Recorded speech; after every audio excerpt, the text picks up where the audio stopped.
Hello everyone, कैसे हैं आप सब लोग। आई होप आप लोग अपने घरों पे सेफ होंगे। तो जैसे ही आप लोगों ने देखा है एग्जाम कैलेंडर आउट हुआ है फाइनेंस अकाउंट असिस्टेंट और जेकेपीएसआई का, उसके बाद से एक मैसेज हर एक बच्चे ने कहीं ना कहीं हम लोगों से पूछा है और उसी का रिप्लाई मैं यहाँ पे लेके आया हूँ। वैसे हम लोगों ने इस टॉपिक पे बहुत बार बात करी है, लेकिन यहाँ पे आज डिटेल में आप लोगों से बात करूंगा कि अब वो टाइम आ चुका है जब आपको डिसाइड करना है फाइनली क्या करना है। तो उस पे डिटेल में बात करेंगे। जो भी बच्चों की क्वेरीज हम लोगों तक आ रही थी, हर एक को यहाँ पे रिप्लाई करूंगा। आने वाले टाइम में किस तरीके से चीजों को आपको करना है, किस तरीके से हम यहाँ पे आपकी हेल्प करेंगे, हर एक चीज को डिस्कस करेंगे यहाँ पे। जो लोग इस चैनल पे नहीं है, चैनल को सब्सक्राइब कर लीजिए, क्योंकि अब आने वाले 3-4 महीने में आपको इस चैनल पे से बहुत हेल्प होने वाली है। तो बात करते हैं सबसे पहले।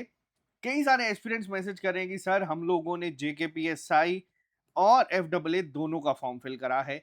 अब जैसे कि दोनों का एग्जाम हार्डली 15 दिन के बाद है और कई सारे बच्चे ऐसे हैं कि सर हमने ना जेकेबी कांस्टेबल का भी फॉर्म फिल करा है, तो अब हम लोग क्या करें, कैसे पढ़ें, किसको कितना टाइम दे, क्या तीनों की तैयारी एक साथ करें। तो देखो, मैं आपको एक चीज बता देता हूं। आप लोग अगर हमारे साथ पहले से जुड़े हैं तो मैं स्टार्टिंग से, जब ये एग्जाम कैलेंडर नहीं आए थे, तब से एक चीज आपको कह रहा था कि अभी से शुरू हो जाओ, दिन को उस तरीके से डिवाइड करो कि आप जेकेपीएसआई को भी टाइम दे सको, फाइनेंस को भी दे सको, और अगर आपने कांस्टेबल भरा तो आप कांस्टेबल पे भी इक्वल टाइम डिवाइड करके तैयारी को करो। क्योंकि जिस दिन एग्जाम कैलेंडर आ जाएगा ना, उसके बाद अगर आप सोचो कि हम तीनों को एक साथ करेंगे तो बहुत दिक्कत हो जाएगी। जिसको कई सारे बच्चों ने इस सजेशन को, एडवाइस को सीरियसली लिया और आज वो इस तैयारी को उस तरीके से कर रहे हैं कि उनके दोनों की सिलेबस ऑलमोस्ट कंप्लीट है। अगर मैं थोड़ा-सा आपसे डिटेल में बात करूँ, सबसे पहले अगर मैं बात करूँ जेकेबी कॉन्स एसआई के बच्चों की, देखो ये पुरानी पोस्ट है, लेकिन इस पोस्ट की डिमांड कुछ अलग है। यहाँ पे आपका अगर मैथ और रीजनिंग में एक होल्ड है, क्योंकि देखो हम लोग टेस्ट कंडक्ट करवाते हैं, हमारे साथ बहुत सारे एस्पिरेंट जुड़े हैं। कई बच्चे ऐसे हैं जो डिफिकल्ट टेस्ट में भी बहुत बेहतरीन कर रहे हैं। अब इसमें भी अलग-अलग कैटेगरीज़ के बच्चे हैं। कुछ बच्चे ऐसे हैं जिनका मैथ्स, रीजनिंग बहुत ज़्यादा स्ट्रॉन्ग है। कोई बच्चे ऐसे हैं जिनका मॉडरेट है और कई बच्चे ऐसे हैं जिनका मैथ, रीजनिंग बहुत वीक है। अब देखो होता क्या है, मैं आपको बताता हूँ। कई बच्चों को हम लोगों ने देखा है जो बिल्कुल वीक से, जिन्होंने स्टार्ट करा था जेकेपीएसआई के टाइम, और आज वो अपने आप को इस लेवल पे पहुंचा चुके हैं कि मैथ रीजनिंग उनका सबसे स्ट्रॉन्ग जोन बन चुका है। और वो बच्चों को अगर आप कोई भी क्वेश्चन दोगे वो निकाल देंगे। और यहाँ पे अब जो जेकेपीएसआई में कंपटीशन होने वाला है वो पिछली बार की तरह नहीं है कि आप लोगों को जो है सिलेबस दिया गया था। यहाँ पे क्लियर कट पिक्चर है कि अगर आप मैथ रीजनिंग को देखो, ये इकलौती सेक्शन है तीनों पेपर में जिसमें आप 100% एक्यूरेसी मेंटेन कर सकते हो। अगर आप लोगों ने चीजों को पढ़ा है, क्वेश्चन अगर निकलेगा तो उसका आंसर वहां पे आपको दिखेगा। अगर आपका मैथ रीजनिंग बहुत स्ट्रांग है, अगर आपका मैथ रीजनिंग एक टाइम पे वीक था, आपने उसको मेहनत करके 100 नंबर की, क्योंकि ये सेक्शन है तीनों, मैथमेटिकल एबिलिटी, क्वांटिटेटिव एप्टीट्यूड, अगर आपने इसको स्ट्रांग करा है, तो मेरी पहली सजेशन उन सब बच्चों के लिए है कि आप इस पे ही टिके रहो। आप लोग जेकेपीएसआई की अगर तैयारी कर रहे हो, अगर आपकी तैयारी आज की डेट में ऐसी जा रही है कि हम डिफिकल्ट टेस्ट डालते हैं तो उसमें 75-80 स्कोर इनमें कर रहे हो, तो आप इसको यहाँ पे कंटिन्यू करो। सबसे पहले तो जेकेपीएसआई के जो बच्चे हैं जिन्होंने ऑलरेडी 2 साल इसको दिए हैं और मेहनत करी है। अब बीच में कई बच्चे ऐसे थे जिन्होंने, जब तक जेकेपीएसआई की एग्जाम डेट नहीं थी, फाइनेंस में शिफ्ट करा था। देखो फाइनेंस की अगर मैं बात करूं तो फाइनेंस अकाउंट असिस्टेंट का पेपर पिछली बार भी हुआ था। कई सारे धुरंधर ऐसे हैं जिन्होंने पिछली बार कुछ मार्जिन से इनका सिलेक्शन नहीं हुआ था। बीच में बहुत सारे एग्जाम जो है मैक्सिमम ने किसी ना किसी को क्वालिफाई कर लिया है। फिर उसमें कई सारे मेरे स्टूडेंट्स, हमारे दोस्त, नोन में बच्चे पटवारी लग चुके हैं, जूनियर असिस्टेंट लग चुके हैं, कई सारे एग्जाम्स हुए हैं, सुपरवाइजर लग चुके हैं। बट हो क्या रहा है कि वो भी इस एग्जाम में वापस बैठ रहे हैं। अब इस एग्जाम में एक एडवांटेज कह लो या डिसएडवांटेज कह लो कुछ बच्चों के लिए, क्या कि इसका सिलेबस सेम है। सिलेबस सेम होने से क्या होता है, अब इस पर्टिकुलर एग्जाम की अगर बात करूं तो इसमें अकाउंट्स है, ठीक है, अकाउंटेंसी है, इसमें स्टैटिस्टिक्स है, इसमें मैथ जो है वो 11-12 का है, इसमें इकोनॉमिक्स है, ठीक है। उसके बाद की जो 4 सेक्शन है वो आपकी आमतौर पे सेम चलती है, जिसमें आपकी इंग्लिश, साइंस, ठीक है, आपका कंप्यूटर जो है सेम आ जाता है। तो और जीके जो है वो तो चलो कॉमन है, दोनों में सेम रहती है। लेकिन अब ये जो ये पार्ट है, ये पार्ट है आपका 60 नंबर का। अब ये 60 नंबर ऐसे हैं जो कि टाइम मांगते हैं। ऐसा नहीं है कि अगर आपने कभी पिछले 2-3 साल पहले अकाउंट्स पढ़ा था तो अब आप वापस से किताबें खोलोगे तो आप कर लोगे, नहीं। मैक्सिमम बच्चे जिन्होंने अच्छे से पढ़ा वो कर लेंगे। लेकिन ये चीजें क्या है, और जैसे जैसे पैटर्न चेंज हो रहा है तो ये चीजें आपका टाइम मांगती हैं। आपको इसके ऊपर एक अच्छा होल्ड बनाना है, क्योंकि देखो बाकी सेक्शंस की अगर बात करूं, इंग्लिश, कंप्यूटर, जीके, ये तो आपको एसआई में भी करना है। लेकिन मैंने आपको क्लियर पिक्चर बताई कि अगर आपका मैथ रीजनिंग बहुत स्ट्रांग अच्छा नहीं जा रहा, अगर आपने पिछले 2 सालों में मेहनत नहीं करी, अब कई बच्चे मैसेज करते हैं बार-बार, सर अगर मैं आज शुरुआत करूँ जेकेपीएसआई या फाइनेंस अकाउंट असिस्टेंट की तो क्या मैं कर सकता हूँ? तो देखो मैं यहाँ पे ना किसी को मिसगाइड नहीं करूँगा। अगर आपने 2 साल पहले फॉर्म फिल करा था, ठीक है? अगर आपने 2 साल पहले किसी एग्ज़ाम के लिए अप्लाई करा था, आप उन बच्चों के साथ भिड़ने जा रहे हो जो बच्चे तब से लेके अभी तक दिन रात एक कर रहे हैं। मुश्किल बहुत ज्यादा होने वाला है। रेयर ऑफ द रेयर्स मैं आपको बताता हूँ 99% चांसेस हैं कि वही बच्चा क्वालिफाई करता है जो कि पहले से पढ़ रहा है। ये एक सच है, आप लोगों को मानना पड़ेगा। लेकिन 1% बच्चा हर एग्जाम के बाद आपको ऐसा दिखता है जो कहता है कमेंट बॉक्स में कि मैंने सिर्फ 3 महीने पढ़ा था, मैंने सिर्फ 4 महीने पढ़ा था, मैंने पेपर क्वालिफाई कर लिया। देखो ऐसे बच्चे भी होते हैं, मैं आपको ये चीज बता रहा हूं, ऐसे बच्चे भी होते हैं जो आज भी अगर शुरुआत करेंगे, क्योंकि उनमें क्या होता है, उनमें कैलिबर होता है, लेकिन कहीं ना कहीं पहले नहीं पढ़ा होता, बट हाँ कैलिबर रखते हैं। अब एक एडवांटेज आपके पास क्या आ जाती है, मान लो जो बच्चे स्टार्टिंग से पढ़ रहे हैं, अब अगर हमारे फाइनेंस अकाउंट असिस्टेंट की बात करूं तो इसमें 700 लेक्चर्स हैं। ये 700 लेक्चर कवर करने के लिए पीछे 9 महीने से बच्चों को जो है डेली बेसिस पे दिन में 3 4 5 क्लासेस मिल रही थी। आपके पास ये क्लासेस एक साथ से एक ही साथ एकदम सारी अवेलेबल हो जाएंगी। अब आपके ऊपर है कि आप कितना पढ़ सकते हो, कितना टाइम दे सकते हो। अगर आप दिन में 24 में से 15 16 घंटे दे सकते हो और वो डेडिकेटेडली तैयारी को होने चाहिए। ये मैं आपको एक चीज बता दूं, मैंने पहले भी दोनों एग्जाम्स के लिए पढ़ाया है। इस बार के लिए मैं आपको बता दूं कि बच्चा कम सीरियस है। अब ये वर्ड अगर मैं बोल रहा हूं, आप में से कई सारे बच्चे बोलोगे सर आप क्या बातें कर रहे हो। देखो मैं आपको एक चीज बताता हूं, कई सारी चीजें हम लोग नोटिस करते हैं, हम लोग चीजों को ऑब्जर्व करते हैं, उसके बाद यहाँ पे मैं आपके आके स्टेटमेंट देता हूँ। जितना बच्चा लास्ट रिक्रूटमेंट जो थी जेकेबीएसआई की कह लो, जेके फाइनेंस अकाउंट असिस्टेंट की कह लो, या जेकेबी कांस्टेबल की कह लो, इस बार जो बच्चा सीरियस तैयारी करने वाला है वो कम है।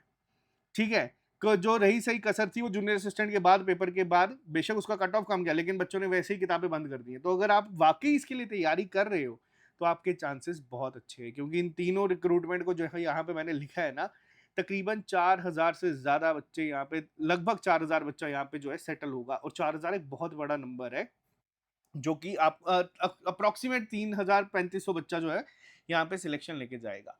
तो ये बहुत बड़ी चीज है। अब सबसे पहली चीज जो आप लोगों के मैसेजेस आते हैं उस पर बात कर लेते हैं। सबसे पहला सवाल, सर जेकेपीएसआई की तैयारी पीक पे है, ठीक है, लेकिन फिर भी दिल नहीं मानता कि फाइनेंस अकाउंट असिस्टेंट की करूं या ना करूं। अब देखो कई बच्चे ऐसे हैं जिनको डे वन से जो मेरे साथ जुड़े हैं, जो मेहनत कर रहे हैं, मैं अब कैटेगरी वाइज आप लोगों को बताऊंगा कि क्या करना है। सबसे पहले बच्चे वो जो डे वन से लगे हुए हैं। डे वन से लगे होने का मतलब जेकेपीएसआई सारा पढ़ा है, मैथ रीजनिंग स्ट्रांग है। देखो अगर आपका मैथ रीजनिंग स्ट्रांग है तो आपको कुछ पढ़ने की जरूरत नहीं है, आपको सिर्फ और सिर्फ प्रैक्टिस करनी है। आपको सिर्फ और सिर्फ प्रैक्टिस पे फोकस करना है।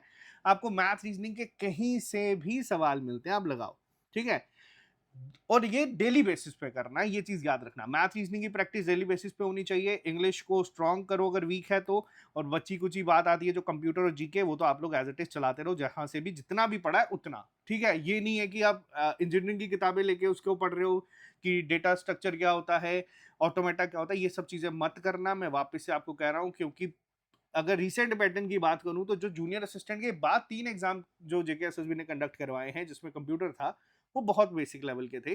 तो जो आपके नोट्स हैं फिलहाल उस पर टिके रहो और उसको ही रिवाइज करते चलो, ताकि जो सवाल अगर सबसे बन सके तो वो आपका गलत ना हो। और अगर रेयर ऑफ द रेयर कोई 1 2 सवाल ऐसे आ भी जाते हैं जो बहुत जेके एसएसबी घुमा के पूछ रहा है, तो उसको अटेम्प्ट करने की जरूरत नहीं है, बस उसमें नेगेटिव मत करके आना, ठीक है।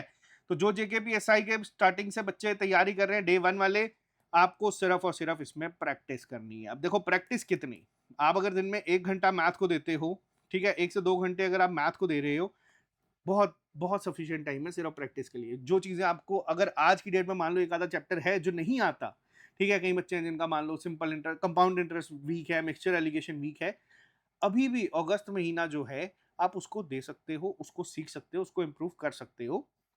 आप लोगों को ये नुकसान नहीं है। लेकिन देखो जब हमारे पास टाइम बचेगा सितंबर अक्टूबर नवंबर, तब सिर्फ और सिर्फ आपको टेस्ट देने हैं, क्योंकि इस पर्टिकुलर एग्जाम में आपको टेस्ट बहुत ज्यादा हेल्प करेंगे, क्योंकि इसमें आपको टाइम मैनेजमेंट सीखना है। ऐसा नहीं है कि रीजनिंग के सवालों में आप फंस गए हैं और आप 5 5 10 10 मिनट एक सवाल को लगाने हो। बहुत सारे बच्चे जो मेहनत कर रहा है उसको पता है इस चीज का। तो ये चीज मैं आपको बता रहा हूँ। दूसरे नंबर पे आते हैं फाइनेंस अकाउंट असिस्टेंट के एस्पिरेंट, जो नवंबर जब से नोटिफिकेशन आई है उससे भी कई टाइम पहले से तैयारी कर रहे हैं, क्योंकि लास्ट टाइम जिन्होंने दिया था 80s में मार्क्स थे, नहीं कर पाए क्वालिफाई, कुछ और एग्जाम क्वालिफाई कर दिए हैं, बट अब वापस से पढ़ रहे हैं। देखो वो भी कंपटीशन है, लेकिन जॉब के साथ पढ़ना और 24 घंटे पढ़ना उसमें फर्क है। आपको बेशक उन्होंने सिलेबस आपसे पहले जो है एक बारी नोटिफिकेशन आने से पहले सारा पढ़ा हुआ है, लेकिन अब जो लास्ट के 2-3 महीने होते हैं ना, वो बहुत इंपॉर्टेंट होते हैं। आपको क्या करना है, आपको सबसे पहले जो डे 1 से पढ़ रहे हैं, देखो आपने सिलेबस कंप्लीट कर लिया, मैं मान के चलता हूँ। हम लोग अब ने आपके टॉपिक टेस्ट करवा लिए हैं, तकरीबन 350 40-50 पे और अपलोड करूंगा। हर एक टॉपिक के बाद उसको टेस्ट को दो। आपको रिसेंट पैटर्न में क्या सीखना है, ये नहीं सीखना कि आपको कितने सवाल आ रहे हैं, आपको बस ये देखना है कि कितना बच्चा सवाल गलत कर रहा है और आप उस सवाल को गलत नहीं कर रहे हो। ये देखनी है आपको एक दो चीजें। अब सेक्शनल टेस्ट हम लोग कंडक्ट करवा रहे हैं, और फुल लेंथ टेस्ट जो मैं आपको दे रहा हूं, आपको उसको अटेम्प्ट करना है एक्यूरेसी का ध्यान रख के। क्योंकि देखो अगर मैं बात करूं लेटेस्ट पैटर्न की, तो इसमें एक्यूरेसी बहुत काम आएगी। क्योंकि देखो एक नंबर सही सवाल से तो हर बच्चा ले लेगा, लेकिन आपको अब 0.25 को रोकना है। अब इन एग्जाम्स में इसका रोल बढ़ जाता है। आपको बस एक्यूरेसी कोशिश करनी है कि 90 प्लस रहे, और आप रैंडम गैसेज जो है उसको अवॉइड करें। अगर कोई सेक्शन या अभी टॉपिक इनकम्प्लीट है, उसको आप लोग जितनी जल्दी हो सके उसको कंप्लीट करो, और उसके बाद प्रॉपर रिवीजन पे शिफ्ट करेंगे सितंबर 1 से। इनके लिए मैं अलग अलग वीडियोस लेके आऊंगा, डेडिकेटेडली जेकेपीएससी और एफडब्ल्यू के लिए। अब कुछ बच्चे ऐसे हैं जिन्होंने डे 1 से नहीं पढ़ा था, या मान लो पढ़ाई करी थी नहीं करी, अब बीच में छूट गया है, जो अभी मान लेते हैं कि अभी कह रहे हैं कि सर क्या आज से शुरू करें तो क्वालिफाई कर सकते हैं। तो देखो सबसे पहली चीज यहाँ पे उन सब बच्चों के लिए कि आपको सबसे पहले डिसाइड करना है कि आपको किसकी तैयारी करनी है। ऐसा नहीं है कि ये सिर्फ उन्हीं बच्चों के लिए जो स्टार्टिंग से पढ़ रहे हैं, वही अब दोनों की तैयारी को कंटिन्यू कर सकते हैं। जो बच्चा आज से तैयारी शुरू करने का सोच रहा है, सबसे पहले तो भैया डिसाइड करो कि किसको करना है। जेकेपीएसआई को करोगे, फाइनेंस को करोगे, या कांस्टेबल को करोगे। क्योंकि आज अगर दो नाव में सवार होगे तो गारंटी मैं देता हूं कि आप डूबोगे ही डूबोगे। अगर आपने पहले नहीं पढ़ी है चीजें, अगर आपने पहले चीजों को फॉर ग्रांटेड लिया है, क्योंकि मैंने आपको स्टार्टिंग में बताया कि कितने परसेंट चांस है भाइयों, सिर्फ 1-2% चांस है क्वालिफाई करने का। और ये सच है, ये झूठ नहीं है। मेरे को जिंदगी हो गई, 10 साल हो गए मेरे को इस फील्ड में, मैं आपको गलत नहीं बोलूंगा। आपको सबसे पहले डिसाइड करना है कि आपको किसकी तैयारी करनी है। ऐसा नहीं है कि फाइनेंस का भी कोर्स ले लो 700 लेक्चर, जेकेपीएसआई के भी ले लो 600 लेक्चर, 1300 लेक्चर लेके फिर बैठ जाओ, देखते रहो कि अपने आप कैसे खत्म होगा। ये नहीं है। आपको पहले डिसाइड करना है कि आपको पहले किस पे फोकस करना है। अगर आपको जेकेपीएसआई पे फोकस करना है, अगर आपका मैथ रीजनिंग सही है, ठीक है, आप पढ़ सकते हो, तो भैया दिन में जितना टाइम आप लोग इसको दे सकते हो, आप इसको देना शुरू कर दो। ये आपको फिर ही हेल्प करेगा। और उससे भी इंपॉर्टेंट क्या है, प्रैक्टिस। आपको चीजों को अभी सीखना है, फिर प्रैक्टिस करना है। और पूरा दिन, फिर ये नहीं है कि आप इंस्टाग्राम भी देख रहे हो, आप यूट्यूब भी देख रहे हो। क्योंकि ये मैं अगर बोल रहा हूं कि सीरियस होना पड़ेगा, और इस बार सीरियस बच्चा कम है। मैं आपको वापस से बता रहा हूं, अगर 1 लाख फॉर्म फिल होता था तो 10,000 बच्चा अगर सीरियस होता था, मैं आपको गारंटी के साथ दे देता हूं कि इस बार 5-6 हजार से बच्चा सीरियस ज्यादा नहीं है। जिस बच्चे ने भी अगर तैयारी अच्छे से करी है, वो इस लिस्ट में आ सकता है, इंक्लूडिंग जेकेपी कांस्टेबल।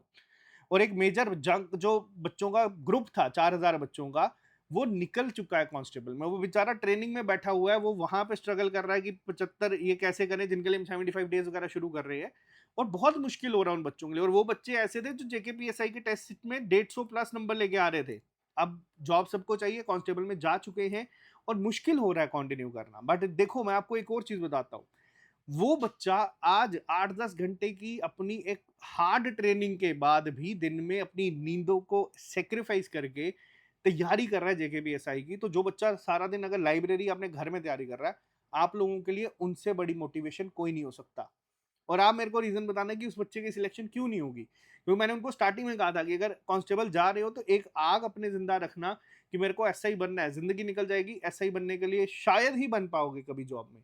और डायरेक्ट अभी 3 महीने मिल रहे हैं कि डायरेक्ट जेकेपी एसआई क्वालिफाई कर सकते हो।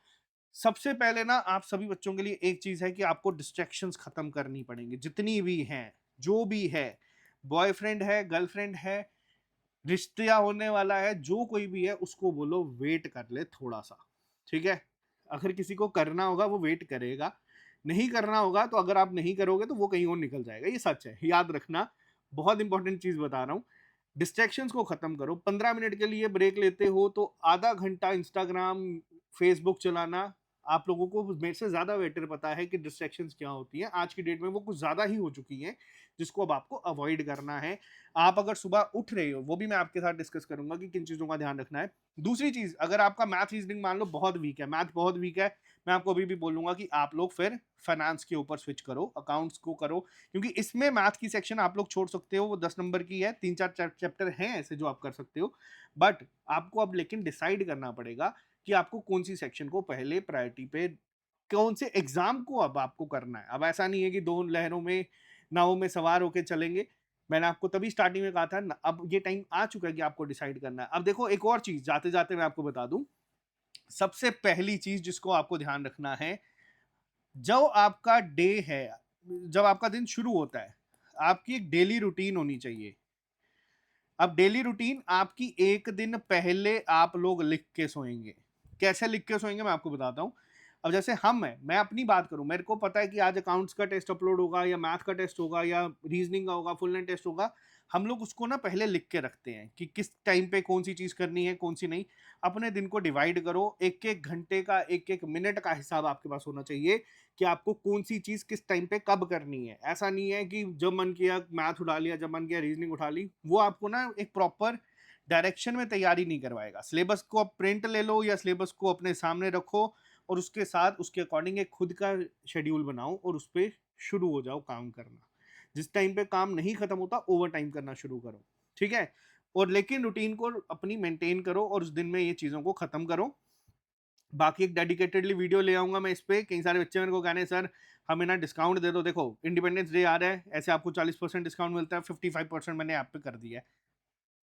फिर किसी भी एग्जाम की तैयारी कर रहे हो, कोई टेस्ट सीरीज चाहिए, कोर्स चाहिए, हमारे एंड से जो हो सकता है हम कर रहे हैं। यूट्यूब पे सीरीज आप लोगों की फाइनेंस की ऑलरेडी चल रही है, जेकेपीएसआई की भी मैं शुरू कर दूंगा। ठीक है, हमारे एंड से मैंने आपको बताया ना स्टार्टिंग से, हम लोग जितनी चीजें कर सकते हैं मैं आप लोगों के लिए कर दूंगा, आप लोगों तक ये चीजें पहुंचा दूंगा। बाकी अब ये है कि थाली में सब कुछ 700 लेक्चर परोस दिए हैं, सब डाल दिया है, नोट्स डाल दिए, अब वो खाना आपको खुद है। खाने के बाद एग्जाम में जाके बस ध्यान रखना कि वो एग्जीक्यूट भी करके आओ, वहां पे खराबी ना हो। इसके अलावा इस तरीके के शेड्यूल हम लोगों ने, हमारी टीम बनाने की कोशिश करती है। जगह भी कांस्टेबल के लिए मैं जल्दी से आप लोगों का बता दूं कि सितंबर से हम लोग इसका भी एक 75 डेज या 100 डेज चैलेंज शुरू करेंगे, जिससे कि आपको एक आइडिया मिल जाएगा। इससे क्या होता है, एक फोकस रहता है इंसान की, उसको पता है कि मेरे को कौन सी चीज करनी है। कई बच्चे कह रहे थे सर ऑल जे एंड के फ्री टेस्ट करवाओ, मैं वो भी करवा दूंगा। मैं वो चीजें भी आप लोगों को प्रोवाइड कर दूंगा। आपको जो भी सजेशन है कमेंट बॉक्स में लिख देना, टीम देखती है, वो चेक करेगी, बताएगी, हम लोग उसको इंप्लीमेंट करने की कोशिश करेंगे। लेकिन देखो अगर मैं यहाँ पे बात करूं, हमें सिलेक्शन चाहिए। पिछले 7-8 साल से अगर हम यहाँ पे बैठे हैं, मेहनत कर रहे हैं, तो एट द एंड हम लोग काम करते हैं रिजल्ट के लिए। हमें चाहिए सिलेक्शन। सिलेक्शन कौन लेके आता है? आप जैसा बच्चा, जिसको हम सिर्फ मोटिवेट कर सकते हैं। सारी मेहनत आपकी है, सारा एफर्ट आप लोगों का है, दिन रात आप कर रहे हो। हमारे एंड से कोई भी हेल्प चाहिए मैं करने को तैयार हूँ। अफोर्डेबल प्राइस में हम लोग हर एक चीज़ आप लोगों तक भेज जो है पहुंचा देते हैं। आप लोगों को हर चीज़ भेज देते हैं, नोट्स हो, जो भी चीज़ हो। बस मेहनत आपको करनी है। उसमें अगर आपको हमारी टीम की तरफ से कोई हेल्प चाहिए, आप बेझिझक होकर लिख के बताओ, क्योंकि प्लेटफॉर्म आप लोगों का है। और आप लोगों का रिजल्ट ही हम लोगों की कल को जो होता है ना, एक एक हिम्मत बढ़ाता है कि हाँ यार बच्चे ने कर दिया, हमारी मेहनत वेस्ट नहीं गई। तो बाकी मेहनत इसमें बहुत ज़्यादा लगती है, क्योंकि 500-600 रुपये में आप लोगों को 700 लेक्चर्स, मैं, कई बच्चे कहते हैं कि सर आपने इतने लेक्चर्स कैसे डाले। मैं आपको गारंटी देता हूँ, मैं आपको 500-600 हज़ार रुपये देता हूँ, अब मेरे को 600-700 लेक्चर्स दे दो। कई सारे लोग मेरे को कहते हैं कि सर पता नहीं XYZ प्लेटफॉर्म्स पे हम लोग कोर्सेज खरीद रहे हैं, 4-4 हज़ार का, एक टेस्ट नहीं अपलोड करा। अब वो मुझे नहीं पता कौन से है, नहीं है, बट हमारे एंड से मुझे इतना पता है कि हमारी टीम क्या कर रही है और वो हम लोग करते रहेंगे। आपके एंड से अब ये है कि अब आप लोग डिसाइड करो, अगर डे 1 से भी पढ़ रहे हो, कि टॉप प्रायोरिटी पे कौन सा एग्जाम, पहला प्रायोरिटी किसको। अगर वो आपका दिल कहता है कि जेकेपीएसआई, तो दिन को जैसे मैंने आपको कहा है कि अगर 10-12 घंटे देने हैं, तो 8 से 9 घंटे इसको फिर आप लोग दे दो। अगर आपका दिल कहता है कि नहीं फाइनेंस को हम लोग कर सकते हैं, पहले पढ़ा हुआ है, तो आप लोग यहाँ पे, ये फाइनल कॉल आपकी ही होगी। और याद रखना, इंसान दुनिया को बेवकूफ़ बना सकता है, अपने आप को नहीं। बाकी आपको मैंने बता दिया है, इंडिपेंडेंस डे का जो डिस्काउंट कई बच्चे मांग रहे थे, ये लाइव हो चुका है ऐप पे। ये कुछ लिमिटेड टाइम के लिए ही रहेगा, बाकी आप लोग इसको ज्वाइन कर लेना अगर करना चाहते हो तो। बाकी मिलते हैं जल्दी नए लेक्चर के साथ। आज के लिए फिलहाल इतना ही। Bye bye, take care, see you soon, अलविदा, टेक केयर, गुड नाइट।